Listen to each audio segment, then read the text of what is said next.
Este programa es familiar para todas las edades. Puede contener escenas de sexo y violencia. Se recomienda ser visto en compañía de un adulto.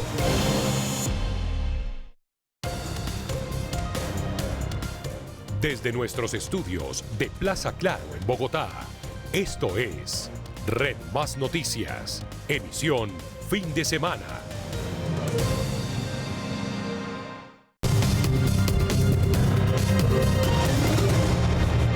Buenas noches, bienvenidos a Red Más Noticias, fin de semana. Soy Gina Acuña y abrimos esta emisión de Red Más Noticias con un nuevo atentado contra las fuerzas militares en Colombia.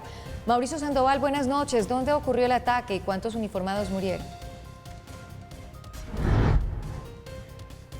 Gina, hola, así es, se trata de un nuevo ataque contra un pelotón del ejército, esta vez en el municipio de Arauquita, en el departamento de Arauca, cuando adelantaban operaciones de seguridad en la zona. 5 uniformados perdieron la vida y otros 6 resultaron heridos. Las víctimas son el sargento segundo Luis Durango y los soldados profesionales Jefferson Gamboa, Kevinston Alberto Campo, Kevin Enríquez Ibaja y Julián Adolfo Torres. El presidente de la República, Iván Duque, se pronunció y aseguró que este plan se orquestó desde Venezuela.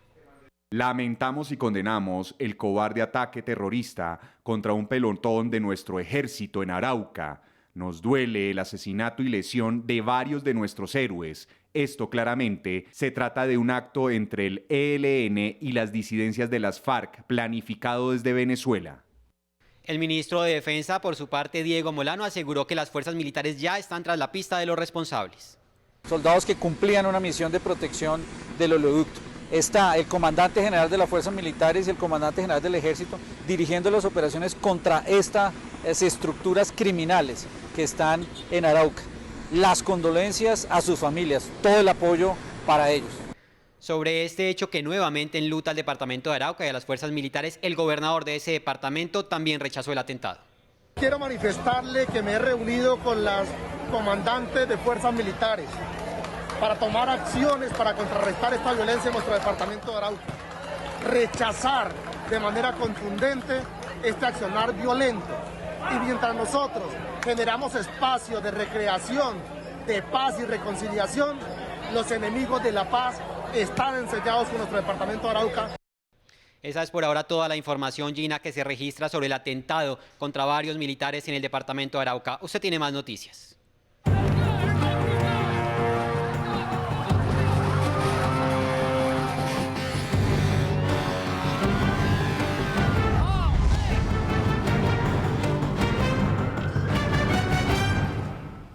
Estados Unidos recuerda el día que cambió la historia. Un presidente, Joe Biden, cuestionado por el arribo de los talibanes al poder en Afganistán, recordó la tragedia que sacudió al mundo.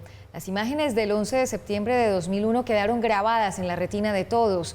La realidad superaba con creces cualquier película hollywoodense sobre terroristas y monstruos ensañados contra Manhattan. Aquí está la cronología del día más oscuro del nuevo milenio. Esa imagen estremeció al mundo. El 11 de septiembre de 2001, el símbolo neoyorquino, las emblemáticas Torres Gemelas, estaban en llamas. Todo inició antes de las 8 de la mañana cuando 19 yihadistas abordaron 4 aviones en aeropuertos de Boston, Washington y Newark, cerca a la Gran Manzana. Menos de una hora más tarde, el avión que había despegado de Boston hacia Los Ángeles, secuestrado por los yihadistas, se estrellaba entre los pisos 93 y 96 de la Torre Norte. Los 87 pasajeros y tripulantes del avión murieron al instante. También cientos de las 50.000 personas que trabajaban en el World Trade Center, muchos quedaron atrapados por encima del piso 91, sin acceso a las escaleras de emergencia. Joseph Dittmar se encontraba a esa hora en una reunión con corredores de seguros en el piso 105 de la torre de enfrente, en el edificio sur del World Trade Center. Tras la orden de evacuación, decidió bajar por las escaleras, en la que cree fue la mejor decisión de su vida. Mientras descendía, el segundo avión impactó en la torre sur. Estaba entre los pisos 74 y 72 en la escalera cuando el segundo avión golpeó nuestro edificio y lo atravesó entre los pisos 77 y 82. Estábamos pocos pisos por debajo. Nunca había sentido algo como eso.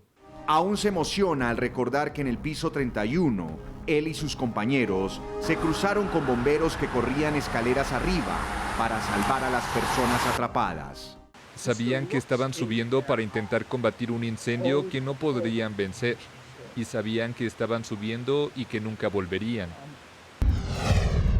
A las 9:59, cuando había logrado alejarse del edificio, lo sacudió el ruido ensordecedor del derrumbe de la Torre Sur. En ese momento, el paramédico Al Kim se preparaba para atender heridos en el Hotel Marriott, situado entre ambas torres. Cuando escuchó el estruendo, se lanzó bajo una camioneta. Era difícil respirar. Recuerdo haber usado mi camisa para cubrir mi boca. Estaba debajo de un auto que estaba estacionado debajo de un puente peatonal. Media hora más tarde, la Torre Norte se desplomó en 10 segundos, matando a más de 800 civiles y rescatistas que estaban en la zona. En el Pentágono, el cuartel general del Departamento de Defensa, una experta en relaciones con la prensa del ejército, ya sabía a esa hora que los ataques contra el World Trade Center no habían sido un accidente, pero se sentía en el lugar más seguro del mundo. Caminaba hacia su escritorio y sintió el impacto del vuelo 77 de American Airlines que había decolado de Washington hacia Los Ángeles con 59 pasajeros y tripulantes a bordo. Estaba en poder de 5 yihadistas. Nos han dicho que posiblemente sentimos incluso el ala del avión moviéndose, pero para mí fue suficiente saber que algo estaba mal. Mientras todos empezaron a salir, pensé, ok, esto es una situación peligrosa. Pocos minutos después, el vuelo 93 de United Airlines, que había despegado de Nueva Jersey con destino a San Francisco, era desviado hacia Washington, D.C. Los pasajeros deciden enfrentar a los yihadistas y asaltar la cabina. El avión finalmente se estrella contra la colina arbolada, cerca de la pequeña comunidad de Shanksville, en Pensilvania. Ellos fueron héroes, se encargaron del asunto con sus propias manos. Ayudaron a evitar un gran desastre ese día y se ganaron su papel en la historia de este país. Los ataques del 11 de septiembre dejaron 2.753 víctimas en Nueva York, 184 en el Pentágono y 40 en Shanksville. Pero también golpearon el corazón de Estados Unidos, que se creía intocable, cambiando el curso de la historia. El presidente Joe Biden y su esposa Jill encabezaron los actos privados que recordaron la tragedia del 9/11 en Nueva York. Los familiares de las víctimas no han podido sanar las heridas que quedaron abiertas desde el ataque terrorista.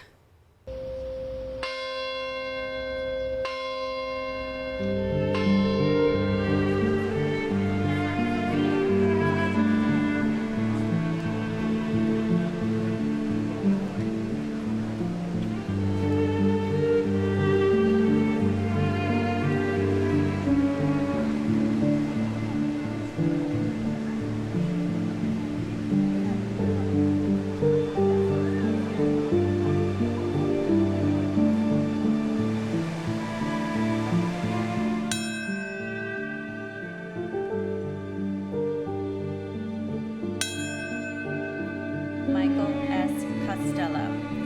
Andrew Peter Charles Curry Green.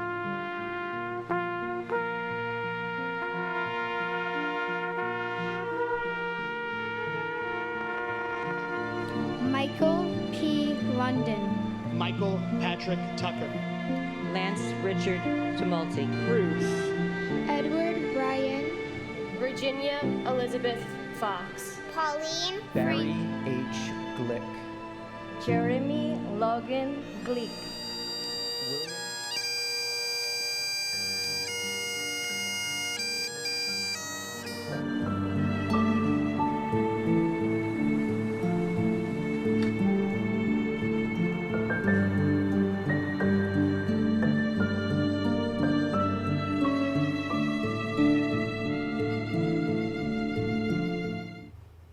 Después del día más trágico en la historia de Estados Unidos, el mundo estigmatizó a los musulmanes, o por lo menos sobre este eje reflexivo se movió el discurso de Joe Biden durante la conmemoración del 9/11. También somos testigos de las fuerzas más oscuras de la naturaleza humana, el miedo y la ira, el resentimiento y la violencia contra los musulmanes estadounidenses, seguidores verdaderos y fieles de una religión pacífica. Vimos cómo la unidad nacional se doblaba, aprendimos que la unidad es lo único que nunca debe romperse. Y Donald Trump se marginó de la conmemoración de los ataques del 9/11 tras ser contratado como comentarista de una pelea de boxeo. No obstante, en un discurso que pareciera el de un candidato presidencial, cuestionó al mandatario Joe Biden por su política internacional frente a Afganistán.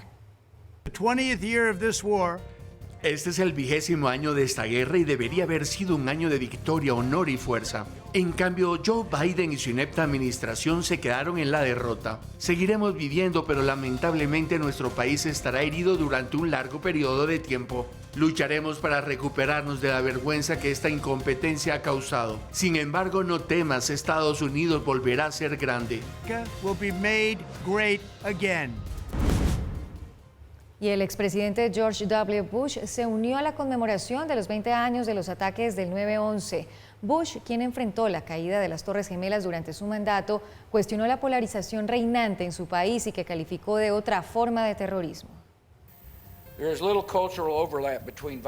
Hay poca superposición cultural entre los extremistas violentos en el extranjero y los extremistas violentos en el país, pero en su desdén por el pluralismo y su desprecio por la vida humana, en su determinación de profanar los símbolos nacionales, son hijos del mismo espíritu inmundo, y es nuestro deber permanente para enfrentarlos.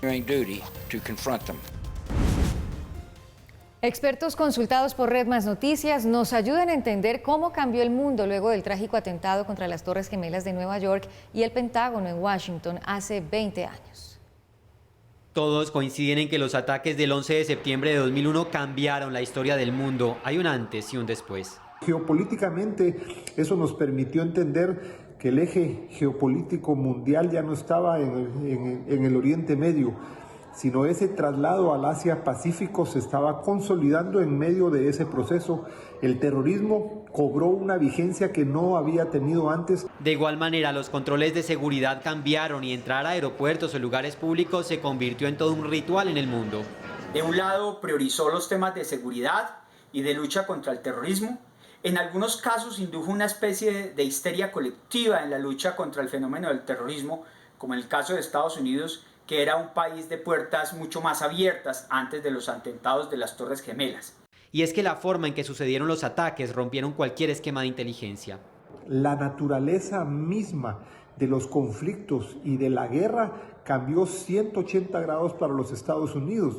¿Por qué? Porque el ataque fue un ataque asimétrico con armas no tradicionales, lo que condenó a los Estados Unidos a que el futuro de la guerra y del conflicto sería asimétrico. Asimismo quedaron en el blanco los musulmanes, y no solo los ortodoxos, sino los pacíficos que sufrieron persecuciones. Hoy día el terrorismo fundamentalista ligado al integrismo islámico está reducido a su mínima expresión, y de esa manera Estados Unidos puede recoger algunos de ahorros o esfuerzos para direccionarlo en favor de otras prioridades de la política internacional. Este atentado que marcó al mundo entero dejó gran huella en las familias de las víctimas y en los sobrevivientes que 20 años después hacen una reflexión. Nos damos cuenta que efectivamente faltan 2 personas, una de ellas era sin duda más cercana a mí, ella me entrenó, fue mi jefa durante un tiempo al inicio de mi carrera en esta empresa. Hoy en día, 20 años después, obviamente es una reflexión más profunda. En mi caso en particular, yo creo que yo he sido afortunado, he aprendido a lidiar con algunas de las consecuencias que esto me trajo. Sin duda marcó mi vida, sin duda cambió el rumbo de mi vida. Las impactantes imágenes del 9/11 quedarán para siempre marcadas en la mente de la humanidad. Sin duda, el 11 de septiembre del 2001 marcó no solo a la nación estadounidense, también dejó huella en los líderes mundiales que hoy luchan contra la amenaza del terrorismo de los islamistas más ortodoxos. Pero, ¿qué era de la vida de Biden, Angela Merkel, Boris Johnson y Emmanuel Macron hace 20 años, cuando los hilos de la paz mundial aún no estaban en sus manos? Joe Biden. ¿Dónde estaba Joe Biden el 11 de septiembre de 2001? El presidente de Estados Unidos era miembro principal y posteriormente presidente de la Comisión de Relaciones Exteriores del Senado. Se opuso a la Guerra del Golfo en 1991, pero apoyó la expansión de la alianza de la OTAN en Europa del Este y su intervención en las guerras yugoslavas de la década de 1990. También apoyó la resolución que autorizaba la guerra de Irak en 2002. Angela Merkel. La elección de Angela Merkel como presidenta del partido la CDU de Alemania en abril de 2000 fue una sorpresa. Sus características y creencias no encajaban en el partido que lideraba. A lo largo de 2001 se escuchaban en las filas democristianas abundantes voces que criticaban a Merkel por su falta de garra y carisma. Emmanuel Macron. ¿Qué era de la vida de Emmanuel Macron hace 20 años? El actual presidente francés Emmanuel Macron apenas se graduaba en Ciencias Políticas en el Instituto de Estudios Políticos de París, al tiempo que se convertía en militante del Partido Socialista a los 24 años. Boris Johnson. Mientras que Boris Johnson, en 2001, fue elegido para representar la circunscripción de Henley en el Parlamento del Reino Unido. Además, ya hablaba de ser primer ministro.